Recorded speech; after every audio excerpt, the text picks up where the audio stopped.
Quand vous voyez cette page, vous pouvez vous poser plusieurs questions. Bon, la première, c'est pourquoi j'ai ces petits caractères, c'est pas du tout ce que je demande. Simplement, ça c'est quelque chose qu'on va voir un petit peu après, vous allez voir, c'est pas quelque chose de très grave.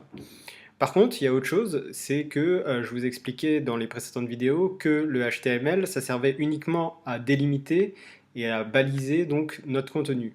Mais on voit aussi que le gros titre est en plus gros, il est en plus gras que mon second titre et que mon texte. Mon texte aussi a des liens qui sont soulignés et d'une couleur différente. Pourtant, on a dit que c'était le CSS qui devait normalement appliquer un style à notre contenu. Eh bien, en fait, c'est simplement parce que ça aurait été très difficile de ne pas avoir un style par défaut en HTML.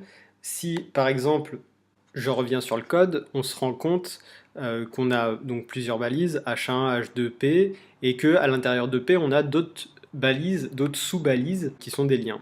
Comment gérer tout ça? Eh bien, c'est pour ça que HTML a créé un style par défaut, pour mimer le style un petit peu logique que vous pourriez avoir. Mais ça n'a aucune valeur. Vous allez pouvoir, bien entendu, le remplacer, faire, si vous le souhaitez, un H1 qui soit plus petit ou pas en gras, alors qu'un H2 est plus gros. Vous allez avoir aucun problème avec ça, vu que c'est le style qui va déterminer l'aspect de votre page web.